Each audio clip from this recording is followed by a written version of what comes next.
व्यवस्था विवरण 7वां अध्याय कुल वचन 26।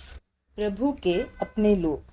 फिर जब तेरा परमेश्वर यहोवा तुझे उस देश में जिसके अधिकारी होने को तू जाने पर है पहुँचाए और तेरे सामने से हित्ती, गिरगाशी, एमोरी, कनानी, परिज्जी, हिब्बी और यबूसी नामक बहुत सी जातियों को अर्थात तुमसे बड़ी और सामर्थी सातों जातियों को निकाल दे और तेरा परमेश्वर यहोवा उन्हें तेरे द्वारा हरा दे और तू उन पर जय प्राप्त कर ले, तब उन्हें पूरी रीति से नष्ट कर डालना।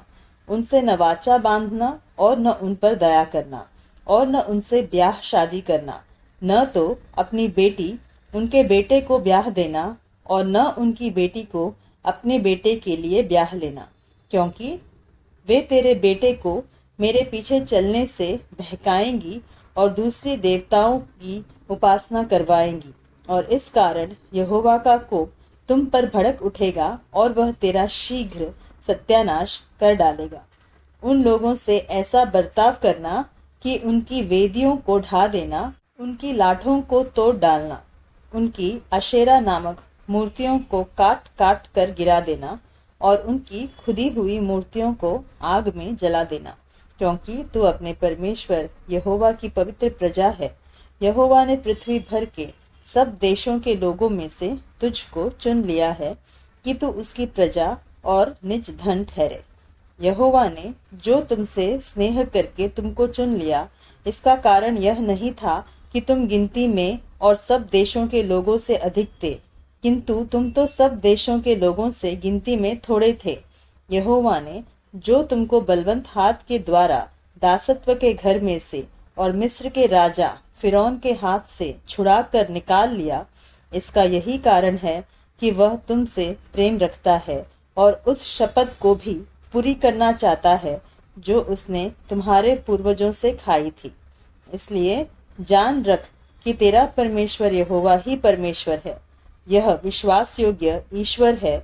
जो उससे प्रेम रखते और उसकी आज्ञाएं मानते हैं, उनके साथ वह 1000 पीढ़ी तक अपनी वाचा का पालन करता और उन पर करुणा करता रहता है।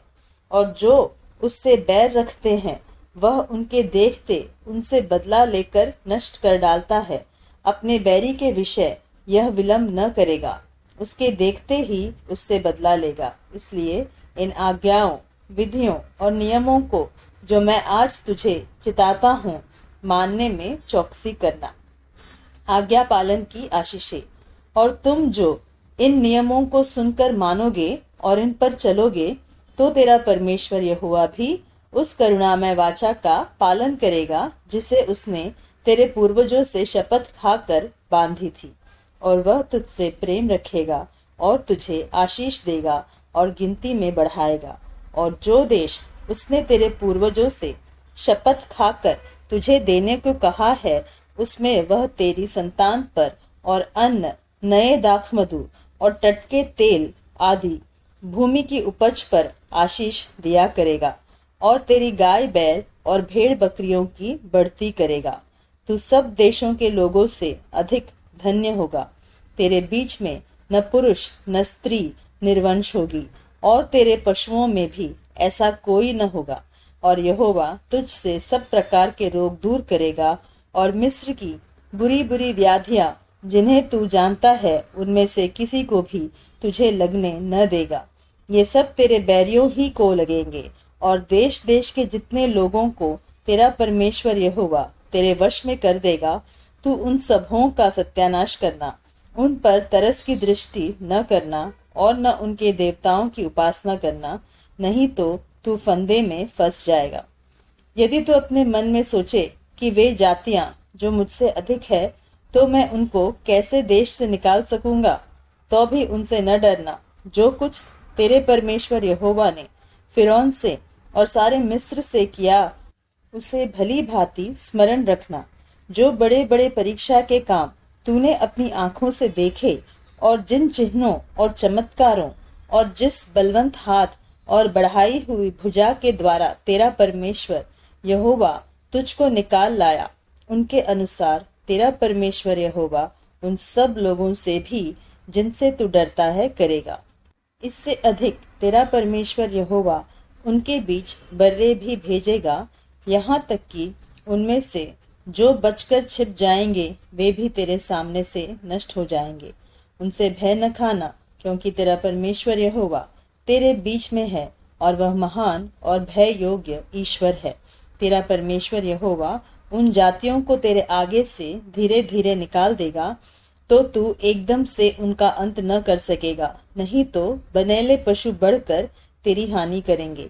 तो भी तेरा परमेश्वर यहोवा उनको तुझसे हरवा देगा, और जब तक वे नष्ट न हो जाए तब तक उनको अति व्याकुल करता रहेगा, और वह उनके राजाओं को तेरे हाथ में करेगा, और तू उनका भी नाम धरती पर से मिटा डालेगा। उनमें से कोई भी तेरे सामने खड़ा न रह सकेगा, और अंत में तू उनका सत्यानाश कर डालेगा। उनके देवताओं की खुदी हुई मूर्तियां तुम आग में जला देना।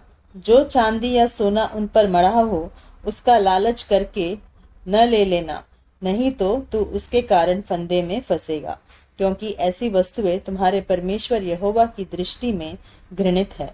और कोई घृणित वस्तु अपने घर में न ले आना, नहीं तो तू भी उसके समान नष्ट हो जाने की वस्तु ठहरेगा।